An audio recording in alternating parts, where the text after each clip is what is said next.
Bonjour, bonjour, bonsoir, bonsoir.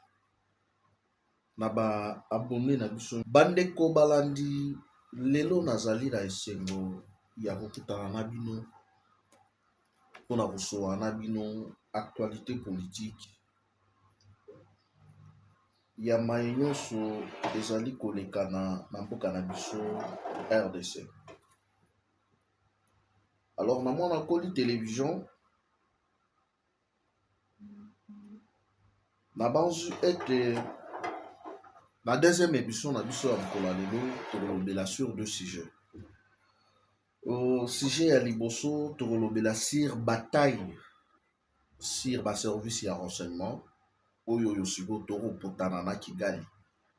Mais déjà bonne nouvelle ezali que au moins 17 piliers ya baservice ya renseignement oyo yalaki géré na Kagame maintenant là eza na maboko ya RDC. Donc le président Félix azali très bien informé que Paul Kagame.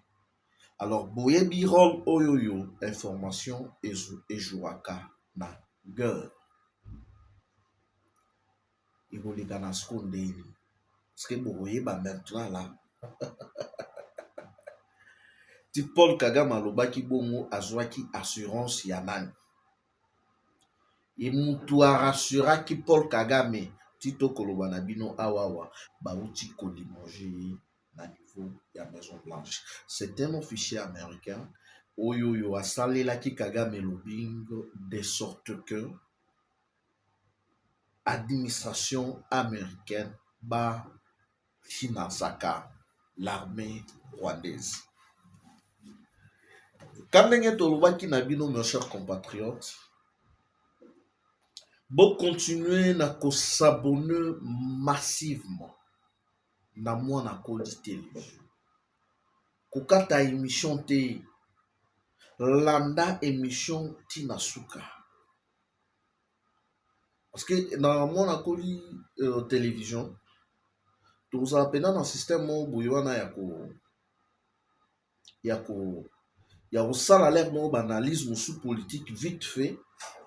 Moi repas moko boye pena ya vite fait kokalmeka nzala ya ba 20 minutes lere moko ba 30 minutes ba 40 minutes nyonso wana eza efacilitaka pena bato bazalaka na temps te alanda pena mwa information pena na temps mokuse mais à retenir quand même quelque chose en fait.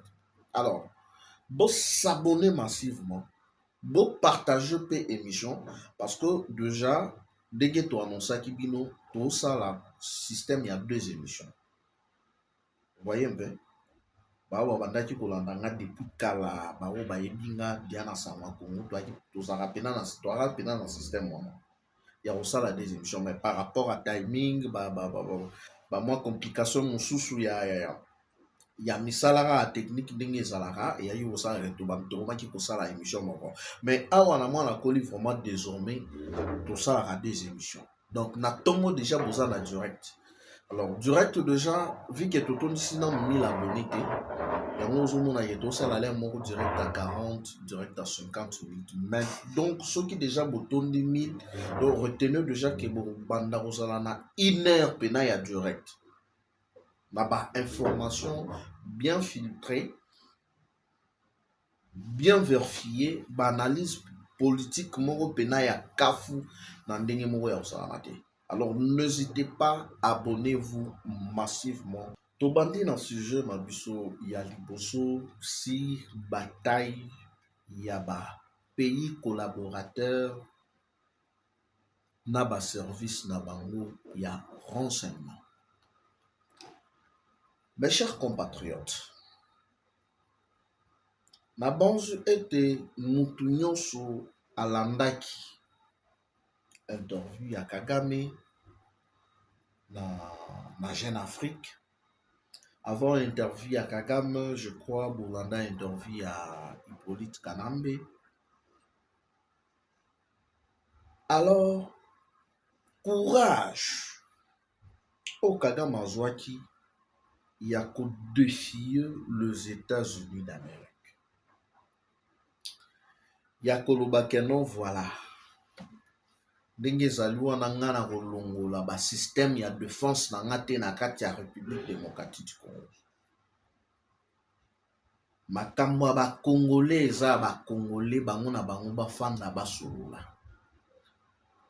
Nga na basystème ya défense na kolongola yango te. D'ailleurs responsable ya M23 AFC eza nga te, eza Joseph Kabila.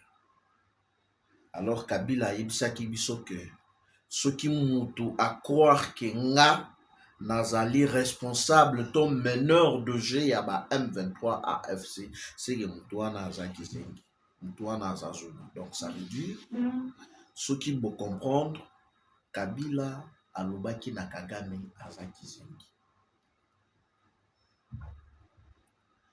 Nani apusaki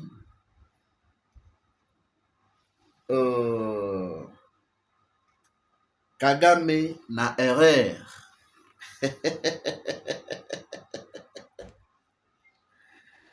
Tolobaki na bino bo s'abonner massivement na Mwana Kobi TV po bo rate pena elo te.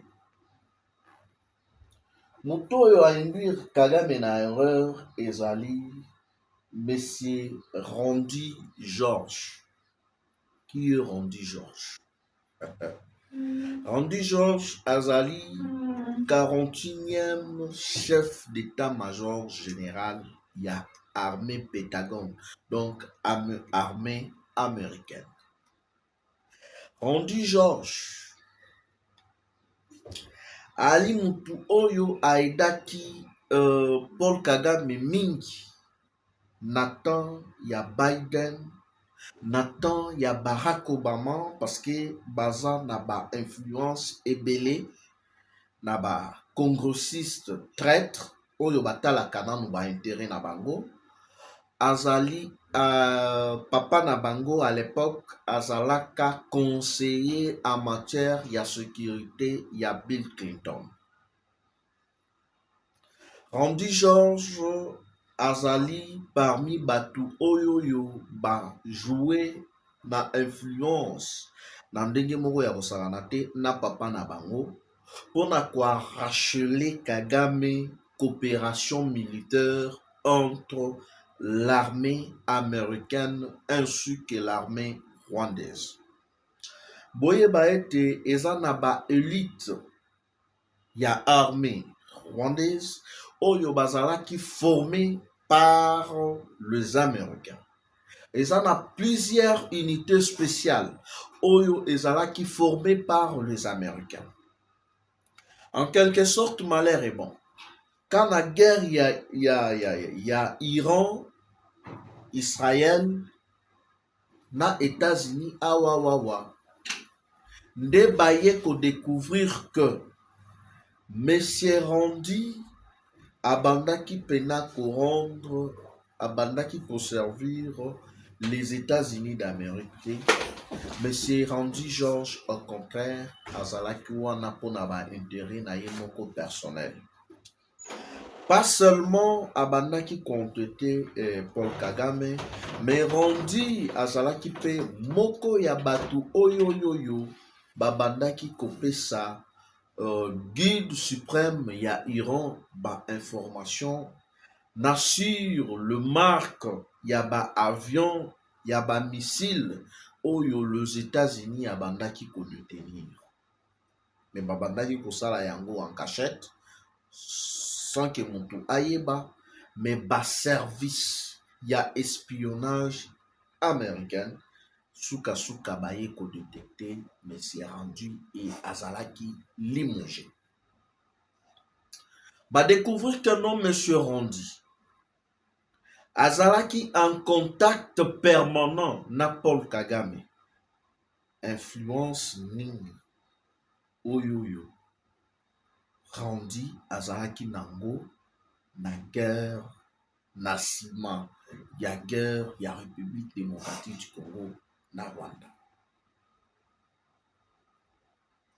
Assurance nini oyo Monsieur Randy Georges apesaki na Paul Kagame. Selon plusieurs câbles, Rondi alobaki na Kagame kobanga te Trump a bientôt là à kotika biso.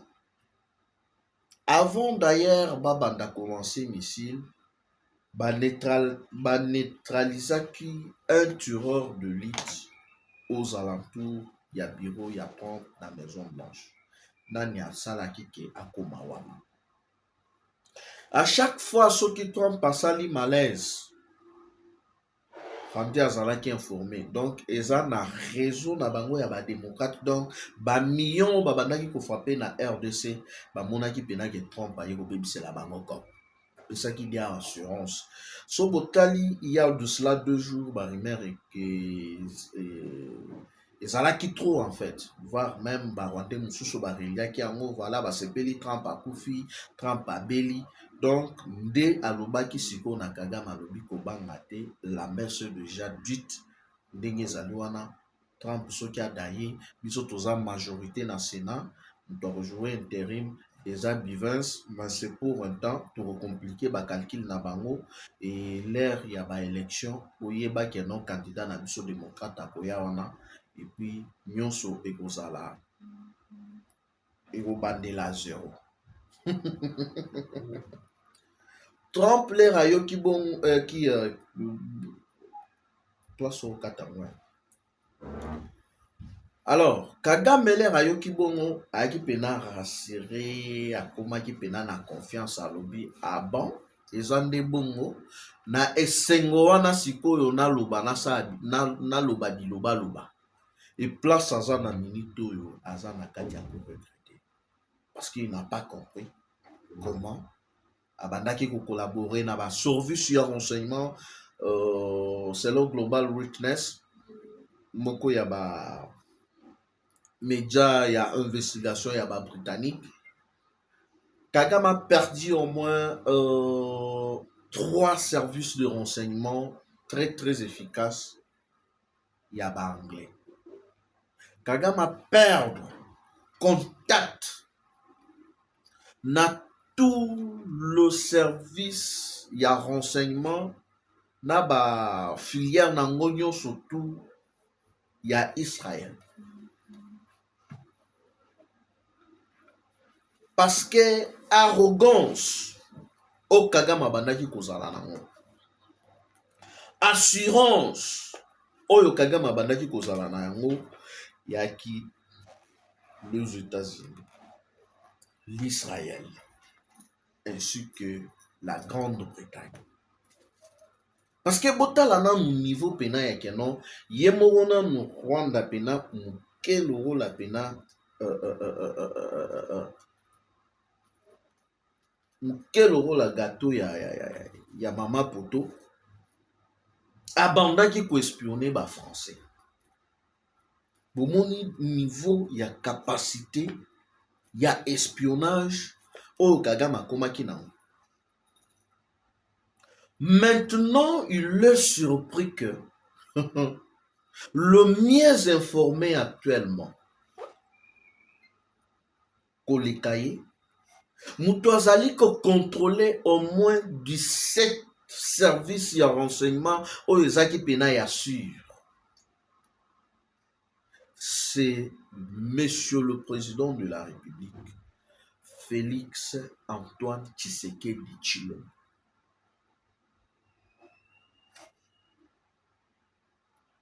Donc, il y a penako, ana ba renseignement nyonso sur Ouganda, sur Rwanda, moi mouke sur Burundi. Et Museveni abandaki ko comprendre te bango na Kagame. Et selon rapport, il y a New York Times récemment, va confirmer rôle oyoyo Ouganda a joué na chute ya Goma pe Bukavu. Parce que équipement ebele militaire ebandaki kolongwa na Rwanda ekoti Uganda eye na Bunagana. Et à partir de Bunagana, c'est comme ça que babandaki ko envahir Rutshuru, bakatisi na Masisi, bakena Nyiragongo parce que leur objectif pour faciliter bango exportation ya minerai pillé na RDC et sengela qui va contrôler Bukavu.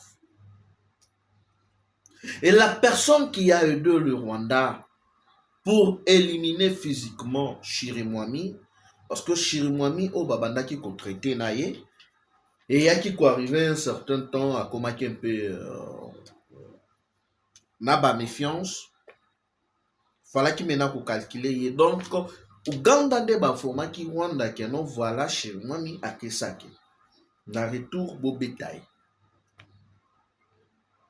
Kagame squat simbi mutu. Pour pas comprendre si que non, Kagame a perdre l'antenne, a perdre pena réseau 17 services et renseignements phares. Oyo yo pena ye ezaki lié na ye. Oyo yaki na ba information nyonso pena ya est sans compter le traître au sein de l'armée congolaise. Oh, Babandaki copé ça y est information. Kagame coopérait avec 17 services de renseignement. 4 services britanniques, 6 services israéliens, 7 services américains.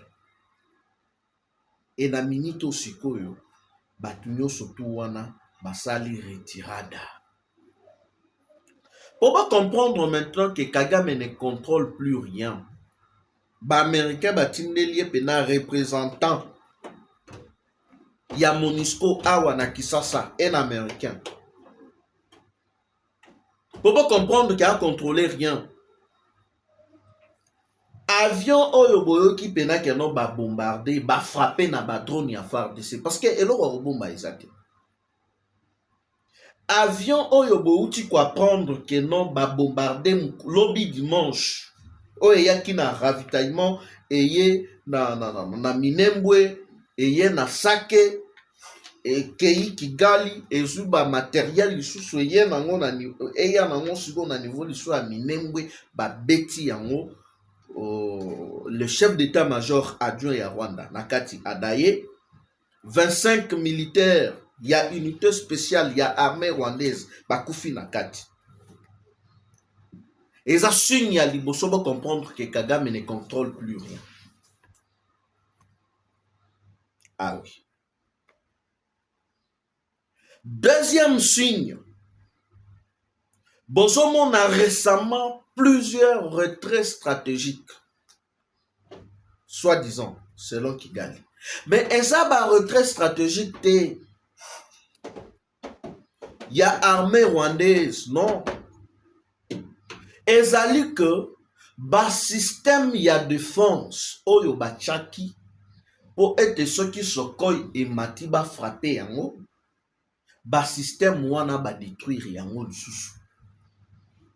Et ndenge ezali wana ba service ezali ko travailler sur le système oyo bache na Bukavu na Goma. Et je crois que ça peut prendre 2 à 3 semaines. Soki kaka esili musala ebandi wana na mezana no na ndenge na biso moko ba Congolais. Na ndenge na biso moko ba na ndenge na biso moko armée congolaise. Parce que ceux qui bo remarquer Bozomon a pena que non à niveau ya front mikolo yo maseki ezalité. Pourquoi maseki ezalité? Parce que sur le plan interne nan Kagame ba traître oyo abandaki ko compter sur bango basali uzare. Et ba osambisa bango kala mingi te awa na ndenge moko ya osana te. Est-ce que vous comprendre maintenant pourquoi mukolo oyo facha lobaka tozongisa loi ya pendaison pour na ba traître batu ya liboso batelemelaka yango sur l'église catholique. Te esengeli ko respecter la vie humaine. Loi wana na Congo eza na place te parce que bango moko baza ba traître. Bato yo bango ba ko soutenir bazali ba traître. Ah oui. Et botala sikoyo depuis déclaration ya Paul Kagame. Oyo ayebisi biso que la FCM 23 c'est Kabila. Au monde appena que arrogance, insolence, oyo mwana oyo ambongo na mwana oyo sholi bazalaki nango. Bakomi koloba na ba reserve. Bakomi koloba na vacuum pena ndenge babandaki koloba te.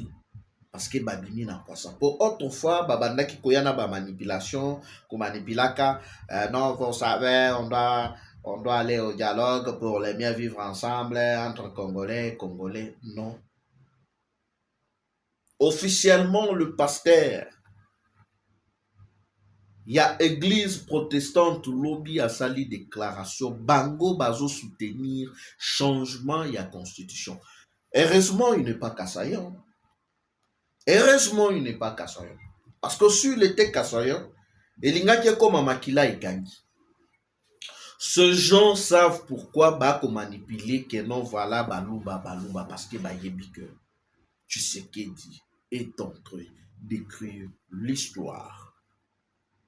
À part diplomatie politique, Tala Fachi a improvisé l'issue diplomatie sportive.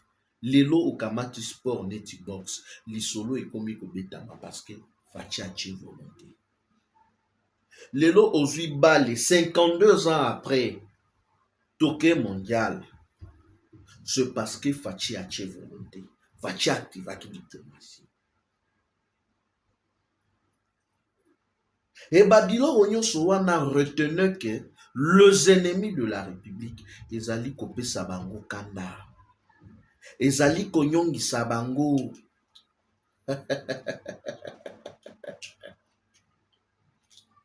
Ce que le monsieur a perdu complètement contrôle, il y a 17 services et renseignements mix où il bandaki ko travailler na pillage ya minerai ya République démocratique du Congo. Moko ya espoir na bango, le chef d'état-major général ya Pentagone o ya Emirati Kagame na erreur que non zala calme bientôt la masolo ezali bien dans 2 jours Kagame azodaye le général Ribin Georges balimogé bakuti ya bandaki kosolana Kagame chaque jour. C'est pour vous dire que l'ère de la RDC, mes chers compatriotes, l'ère de la RDC a sonné. Eza hasardé. Nayebisaki batu, ceux qui bozali ko comprendre ba signe du temps te. Ceux qui bozali ko se rappeler na ba écriture te.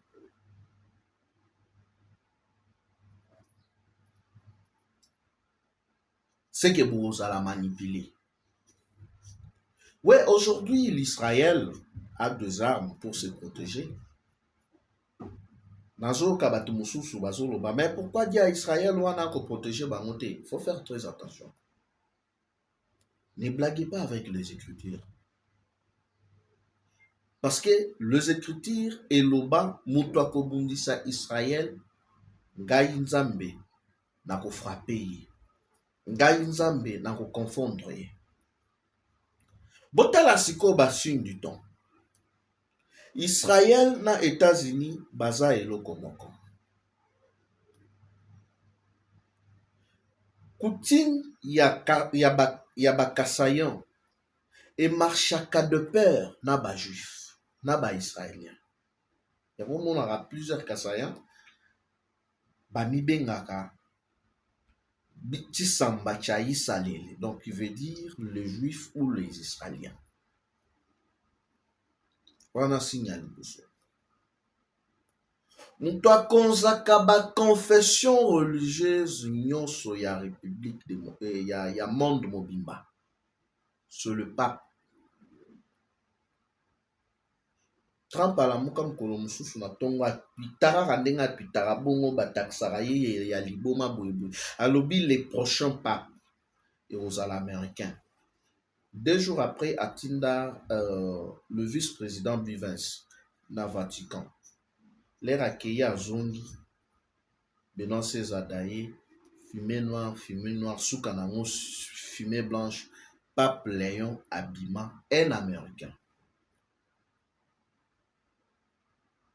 Et l'air natangi na histoire originaire ya ville la Texas ou Californie ou Chicago entre les 3 villes. Je vais essayer un peu de relire encore. Il semblerait aza na ba origine juive. Donc bato siko bako konza pena ba confession religieuse bazali ko konza diplomatie mondiale. C'est le Vatican. Et qui gère le Vatican actuellement? C'est le pape Léon qui détient la nationalité américaine. Eza hasard. Ezali basure du temps. RDC ebeti 52 ans. Tokendaka mondial te. Mondial ekobetama na États-Unis. RDC a se qualifié na mondial.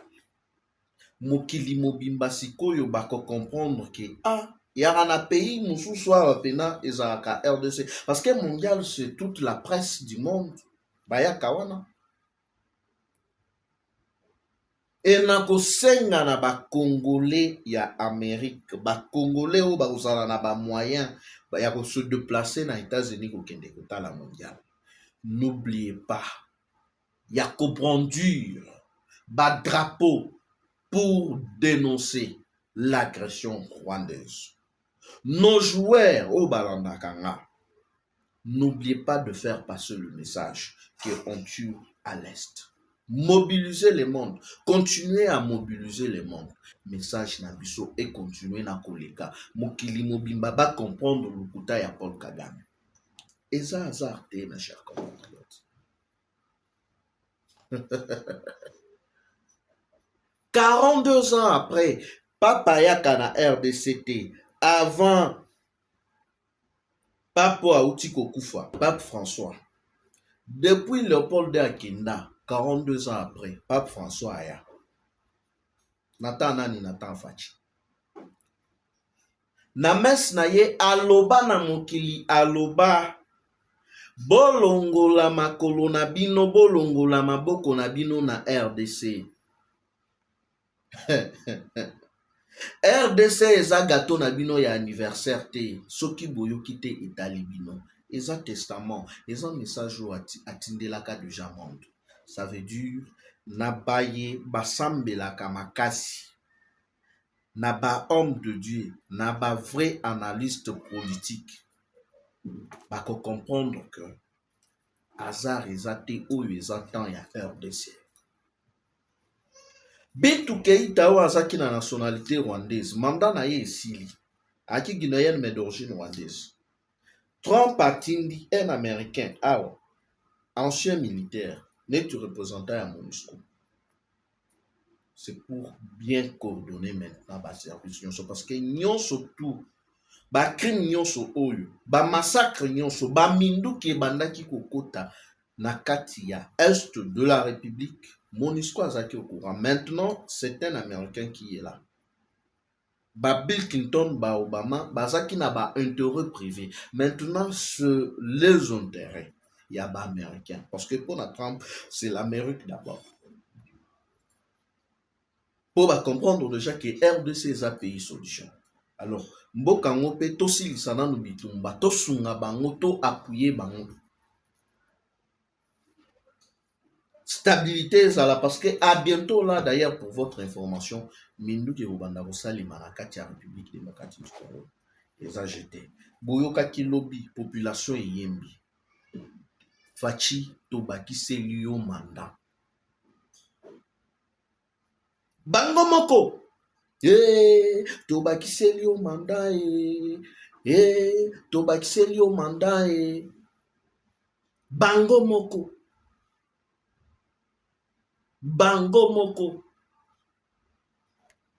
nazo ni mapena kosenga image te parce que ça peut nous créer des problèmes na niveau chaîne.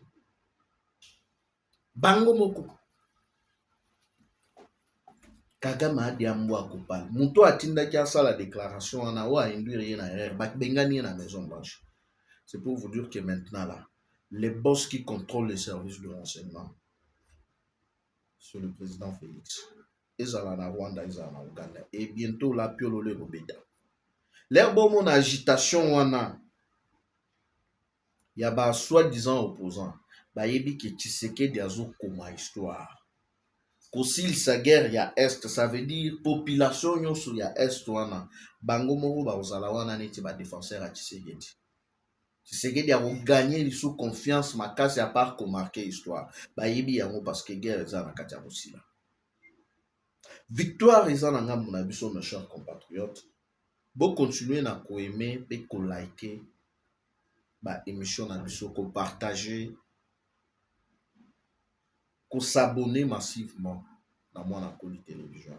Donc bref mes chers compatriotes, na bataille à contrôle ya ba service de renseignement Facha zali ko mener Paul Kagame parce que 17 services de renseignement phares oyo bandaki kosala Kagame azala oyo facilita Kagame pillage ya minerai pendant plusieurs années na est de la République. Nous sommes siko Fachinda contrôler yango.